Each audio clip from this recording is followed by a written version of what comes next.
안녕하세요. 캡틴의 주식 하이킥입니다. 내일만 지나면 이제 올해의 마지막 달인 12월입니다. 물론 올해는 예년과 달리 연말이라고 해도 그 흔한 막년에도 그리운 사람들과의 모임도 할 수 없는 우리가 전혀 살아보지 못한 시절을 지내고는 있지만 그래도 연말은 연말입니다. 올 한 해를 몽땅 뺏긴 것 같은 기분이 들지만 그건 우리뿐만 아니라 전 세계 인류가 함께 겪고 있는 것이니 어쩔 도리가 없고요. 부디 내년에는 마스크 없이 반가운 분들을 마주할 수 있는 일상을 되찾기를 바라보겠습니다. 주간 정리하겠습니다. 먼저 글로벌 증시부터 보겠습니다. 지난주 글로벌 증시는 코로나 백신에 대한 기대감과 트럼프 대통령이 대선 결과를 수용하겠다고 시사한 점, 미국의 쇼핑 시즌으로 역대 최대치 온라인 쇼핑 매출이 기록된 점 등으로 일제히 상승을 보였습니다. 특히 다우는 주중 3만 포인트를 돌파했었고 나스닥은 장중과 종가 기준 사상 최고가, S&P는 종가 기준 사상 최고가로 한 주를 마감하였습니다. 주요국의 주간으로 보겠습니다. 다우는 2.21% 상승, 나스닥은 2.96% 상승, S&P는 2.27% 상승입니다. 중국은 0.91% 상승, 홍콩은 1.68% 상승입니다. 4주 연속 상승이고요. 대만 1.10% 상승, 역시 4주 연속 상승이고 사상 최고가 경신입니다. 일본 4.38% 상승, 역시 4주 연속 상승이고 신고가 경신입니다.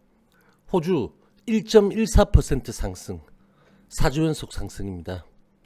영국 0.25% 상승, 독일 1.51% 상승, 프랑스 1.86% 상승으로 유럽 국가들도 일제히 4주 연속 상승을 기록했습니다. 다음 달 중순경 미국에서 코로나 백신 접종이 시작될 것이라는 것이 점점 기정사실화되어가는 상황입니다. 트럼프 대통령도 12월 14일 열리는 선거인단 투표에서 바이든이 승리한다면 백악관을 떠날 것이라고 대선 이후에 가장 승복에 가까운 발언을 하며 정치적 불확실성을 줄였습니다. 백신 기대와 정치적 불확실성 경감에 대한 안도감은 앞으로도 이어지겠지만 역시 당면한 코로나 악화 상황의 유지는 시장의 리스키한 부분입니다. 코로나로 인한 미국의 입원 환자 수가 9만 명을 훌쩍 넘은 가운데 이번 추수감사절 연휴가 끝남에 따라 확진자의 추가 증가 우려가 큰 상태입니다. 미국의 11월 고용지표도 이번 주 발표됩니다. 최근 2주 연속 주간 실업보험 청구자 수가 증가하며 고용시장이 악화되는 상황이라 11월 신규 고용과 실업률은 10월보다 상당폭 둔화되었을 것으로 시장은 예상 중입니다. 관건은 시장의 예상치보다 더 나쁜 결과가 나오는지의 여부입니다. 12월 중순에 열리는 올해의 마지막 FOMC에서 연준이 채권 매입 정책에 변화를 줄 것인지에 대한 시장의 관심도 큽니다. 11월 회의 의사록에서는 위원들이 채권 매입 관련해 다양한 논의는 있었지만 변화가 임박한 것인지에 대한 명확한 힌트를 주지 않았습니다. 그러나 유럽중앙은행인 ECB는 이미 12월 추가 완화 방침을 명확히 밝힌 상태로 연준도 12월에 움직여 줄 수 있다는 기대를 시장은 버리지 않고 있습니다. 파월 의장은 이번 주 상하원 증언에 나서며 여기에서 이에 대한 언급이 있을지와 또 함께 증언에 나서는 문우신 재무부 장관과 얼마 전 제기된 비상대출 프로그램 종료 관련한 논란에 대해서도 시장의 관심은 쏠리고 있습니다. 주요 지표의 주간으로 보겠습니다. WTI는 7.33% 상승한 배럴당 45.53달러를 기록하며 4주 연속 상승을 보였습니다. 그 4주 동안 27.2%의 급등을 보이며 2월 말 수준으로 회복했습니다. 금값은 4.83% 하락한 온스당 1781.9달러로 3주 연속 하락 중입니다. 최근 7주 중에 6주 하락으로 7월 초 이후 처음으로 1800달러 밑으로 내려왔습니다. 공포지수인 12호의 빅스는 지난주 12.07% 하락한 20.84포인트로 금요일 장중에는 지난 2월 중순 이후에 처음으로 20포인트를 하회하기도 하였습니다. 다음은 우리 시장입니다. 제가 코스피는 사상 최고가 경신할 것이고 코스닥은 꺾이더라도 900포인트 위에서 꺾인다고 이미 예상을 일전에 해드린 바 있었습니다. 지난주 코스피는 대내외 여러 난제에도 불구하고 주중에 사상 최고가를 경신한 뒤 종가 대비 사상 최고가로 주간 마감을 보였습니다.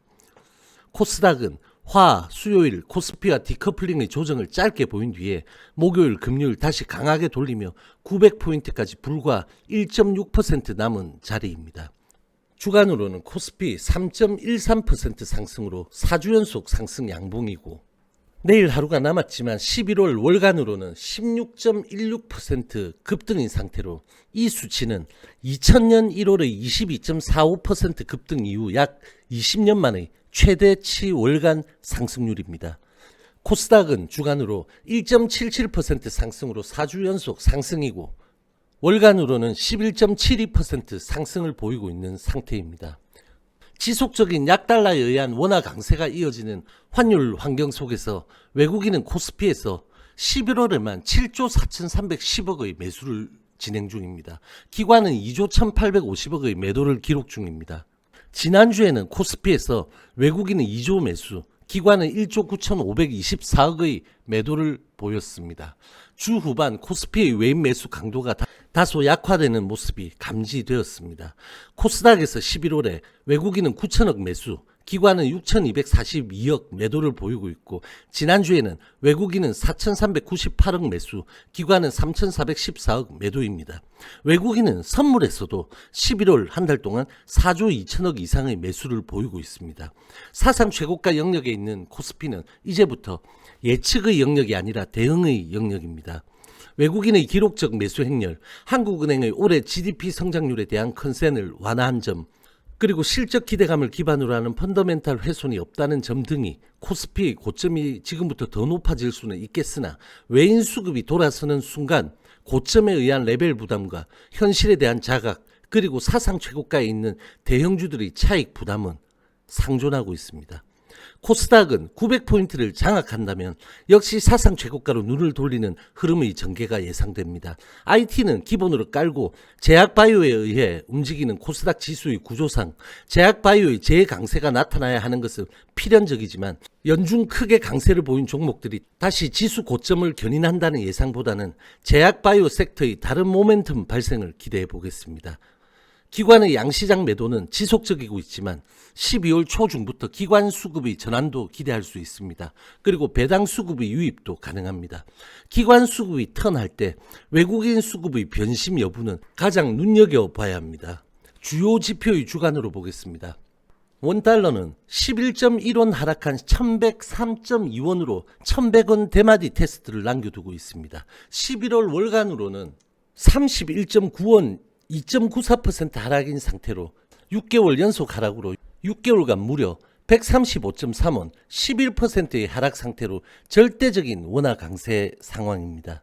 선물은 주간으로 3.63% 상승이고 11월 월간으로는 16.85%의 급등 상태입니다.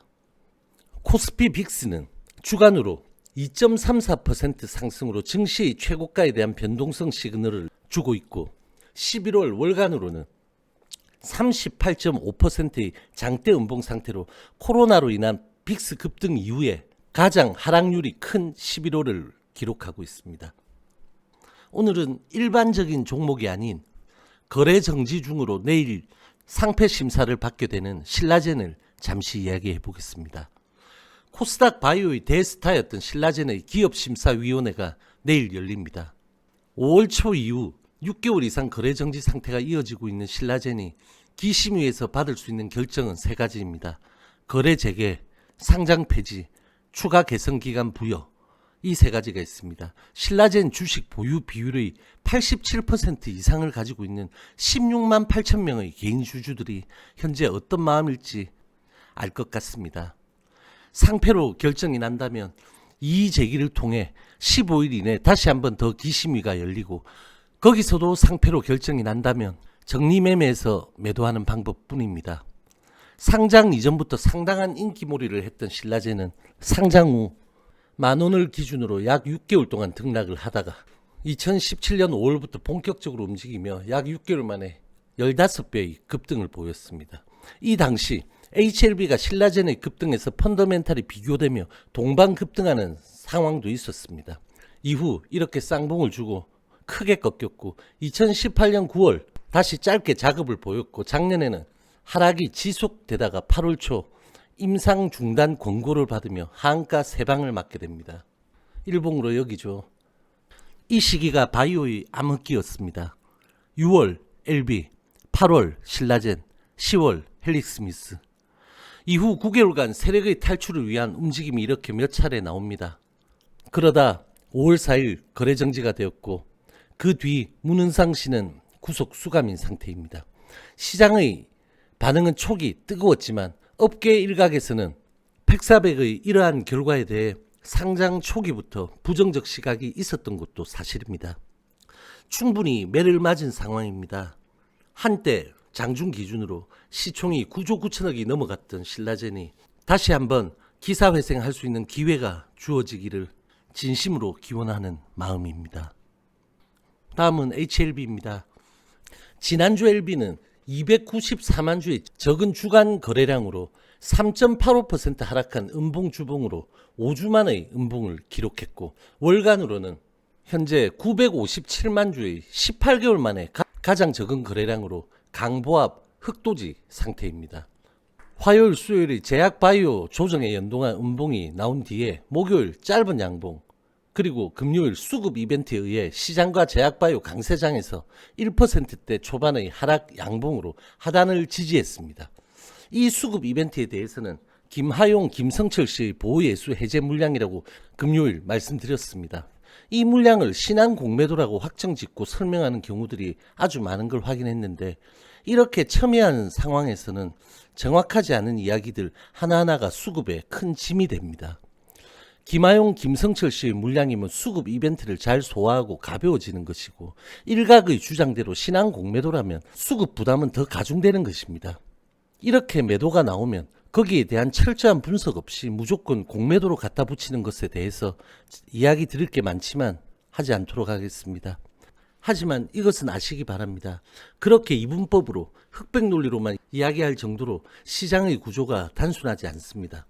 불특정 다수에게 의견을 전파하는 분들께서는 좀 더 주의 깊게 분석하고 체크하고 주장하시는 모습이 필요하지 않나 하는 생각이 듭니다. 주봉 60주선에서의 얕은 하방은 수급 이벤트에 의한 일시적 현상입니다. 수급은 항상 모든 것에 선행한다는 말씀 수없이 드렸습니다. 돌발 악재에 의한 전체적 수급이 변한 게 전혀 아니므로 이 상황은 아주 일시적일 것이고 곧바로 회복하는 모습을 여러분들이 확인하실 수 있을 것입니다. 그것을 위해 금요일 시초가에 나온 장대 양분봉이 장중에 단 한 차례도 훼손 위협이 없었고 계열들은 LB보다 위에서 지지하며 기다려준 것이라고 생각하시면 되겠습니다. 이번 주 LB의 주봉은 지난주 주봉을 더 크게 회복 장악하는 양봉이 나올 것으로 예상한다고 금요일 영상에서 말씀드린 바 있습니다. 같이 지켜보시도록 하겠습니다.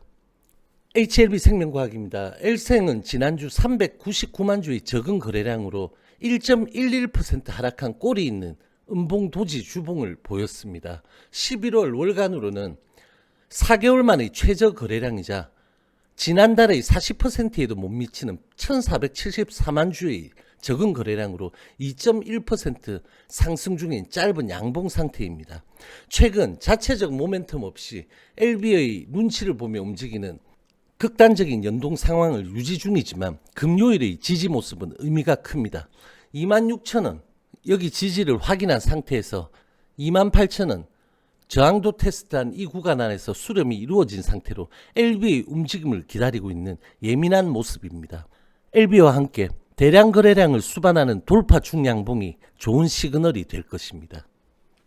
파워의 지난주 주봉은 0.37% 하락한 음봉 도지로 지지난주의 0.37% 상승 양봉 도지와 함께 2주 연속 도지로 1365원 저항, 1295원 지지 안에서 이 안에서 아주 견조합니다.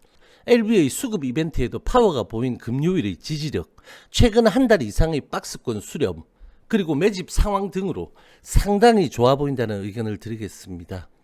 파워가 좋아 보인다는 말씀을 계속 드리고 있습니다. HLB 제약 보겠습니다. 계열주들과 달리 한 달 반 이상의 긴 하락에서 목 금요일이 통양봉이 나온 모습입니다. 주봉상 6주간의 이렇게 가파른 하락을 막아세우는 20주선을 지지한 긴 밑꼬리 양봉 주봉이 나왔습니다.